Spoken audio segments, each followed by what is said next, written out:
हाय दोस्तों, कैसे हैं आप सभी। मैं डॉक्टर अनव्यास फिर से अपने यूट्यूब चैनल पर आप सभी का स्वागत कर रहा हूं और आशा कर रहा हूं सभी ठीक है, मस्त है, एंजॉय कर रहे हैं। इंटरनेशनल लॉजिस्टिक का सब्जेक्ट चल रहा है, अंतिम प्रहार की सीरीज चल रही है। फोर्थ मोस्ट इंपॉर्टेंट क्वेश्चन पर मैं आ गया हूं। फोर्थ क्वेश्चन देख लेते हैं, की factors in transport mode and trade off.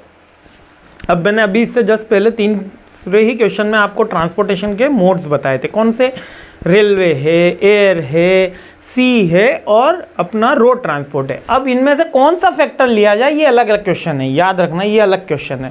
और इससे पहले वाले में अपन ने मल्टी मॉडलिज्म में डिस्कस किया था। इसमें अब हमको चेक करना है, तो याद रखना अपन कौन कौन सी चीज़ें, लाइक एयर जो है वो फास्टेस्ट है, मतलब सबसे ज़्यादा फास्टेस्ट है, लेकिन सबसे ज़्यादा कॉस्ट भी किसकी हाई है?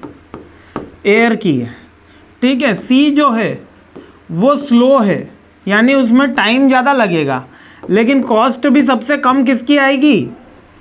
सी की आएगी। और कुछ बहुत बड़ा डिफरेंस आता है, जैसे कि अगर 1 किलो का शिपमेंट मेरे को एयर के थ्रू भेजना है तो मान के चलो 1000 रुपये किलो का भाव लगेगा, और वहीं सी के थ्रू भेजना है तो 10 रुपये किलो का भाव लगेगा। इतना डिफरेंस आ जाता है, ठीक है। इसलिए अधिकतर ट्रेड किससे होता है? सी के थ्रू होता है। तो ये वाली बातें याद रखनी है। अब इसमें पॉइंट्स क्या कह रहे हैं, देखो स्पीड के बारे में ध्यान रखना है अपन को, कॉस्ट के बारे में, कौन कौन से ऐसे फैक्टर्स हैं जो डिसाइड करते हैं कि हमको कौन सा मोड ऑप्ट करना है।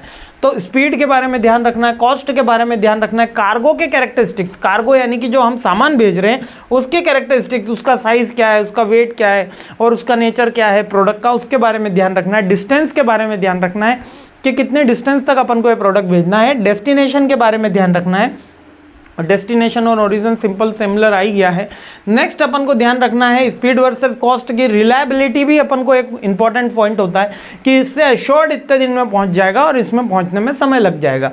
सिक्योरिटी का भी अपन को इसमें ध्यान रखेंगे, फ्लेक्सिबिलिटी एफिशिएंसी का भी ध्यान रखेंगे बस। और इसके अलावा ट्रेड रेगुलेशंस की अपन कहीं कहीं पॉइंट्स में ध्यान रखते हैं। और अवेलेबिलिटी, यानी कि वहाँ पे प्रोडक्ट पहुँचने के लिए वो अवेलेबल है कि नहीं। लाइक अफगानिस्तान क्या है? लैंडलॉक कंट्री है, वहाँ पे प्रोडक्ट पहुँचाना है तो बाय रोड पहुँचाओगे या बाय ट्रेन पहुँचाओगे, ठीक है। वहाँ पे सी की जो है वो अवेलेबल, लैंडलॉक कंट्री है तो अवेलेबिलिटी है ही नहीं, समझ में आया?